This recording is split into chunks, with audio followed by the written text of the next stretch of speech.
સનાતન ધર્મની આસ્થા અને શાસ્ત્રોની મર્યાદા પર ફરી એકવાર સ્વામિનારાયણ સંપ્રદાયના એક સાધુએ સવાલો ઊભા કર્યા। અત્યાર સુધી હનુમાનજી અને શિવજી વિશે વિવાદાસ્પદ ટિપ્પણીઓ બાદ હવે ભગવાન ગણેશને પણ આ વિવાદમાં ખેંચવામાં આવ્યા છે। સ્વામિનારાયણ સાધુનો વધુ એક લવારો સામે આવ્યો છે। ગણપતિજી અને ઘનશ્યામ મહારાજ માસિયાઈ ભાઈ થાય તેવા નિવેદનનો વિડીયો સોશિયલ મીડિયા પર વાયરલ થયો છે।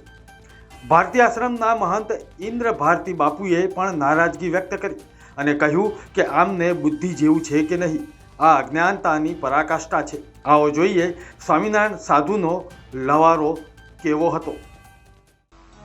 એટલે હું ઘણીવાર કહું છું, ભગવાન સ્વામિનારાયણ, બાલ પ્રભુ ઘનશ્યામ અને ગણપતિ મહારાજ એ બંને હગા માસિયાઈ ભાઈ છે। સમજાય છે? આ બાજુ ધ્યાન રાખજો। ગણપતિ મહારાજ અને ભગવાન ઘનશ્યામ એ સગા માસિયાઈ ભાઈ છે। ઘનશ્યામ મહારાજ વનમાં તપ કરવા ગયા ત્યારે ભોળાનાથ અને મા ભવાની ભગવાન ઘનશ્યામને જયારે 4 દિવસ સુધી ખાવા નથી મળ્યું ત્યારે 5મા દિવસે શિવ અને ભવાની જઈ અને સાથવો જમાડ્યો। શા માટે? માને હેત હોય ને એના કરતા માસીને હેત વધારે હોય। સમજ્યા? બાળક મા પાસે લાડ કરે પણ માસી પાસે જાજા લાડ કરે।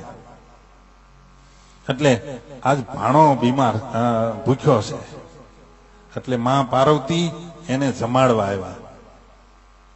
સમજાય છે ને મારી વાત?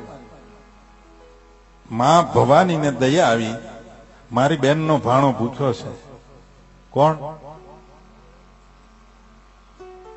બાલ પ્રભુ ઘનશ્યામ નીલકંઠ વર્ણી રૂપે।